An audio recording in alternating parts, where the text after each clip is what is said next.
और मैं आज सर झुका करके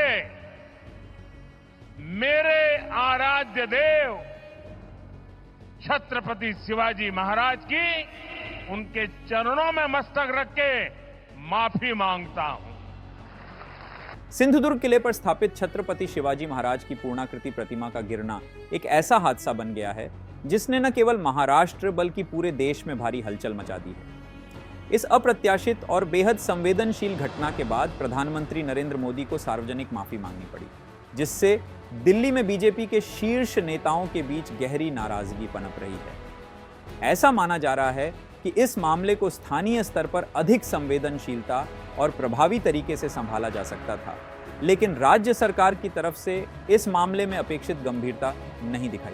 बीजेपी के केंद्रीय नेतृत्व का मानना है कि लोकसभा चुनावों में अपेक्षित सफलता न मिलने के बाद अब विधानसभा और महापालिका चुनावों में किसी भी प्रकार की चूक पार्टी के लिए महंगी साबित हो सकती है। इस परिप्रेक्ष्य में शिंदे गुट की राजनीतिक ताकत और उनकी नेतृत्व क्षमता पर गंभीर सवाल उठाए जा रहे हैं। पार्टी के भीतर यह चर्चा जोरों पर है कि क्या शिंदे गुट को महायुति के नेता के रूप में चुनावी मैदान में उतारा जाना चाहिए या नहीं।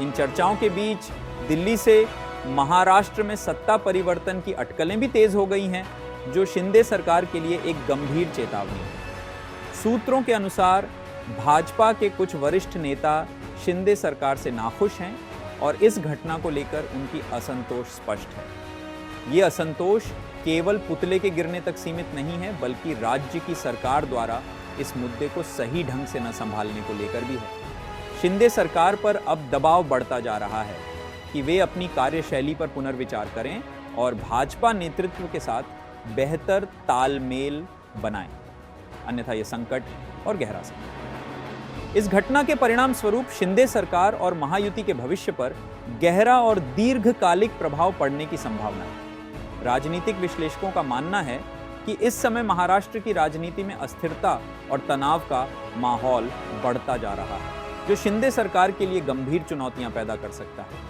अब यह देखना होगा कि शिंदे सरकार इस संकट से कैसे निपटती है और क्या वे अपने नेतृत्व को साबित कर पाते हैं या नहीं।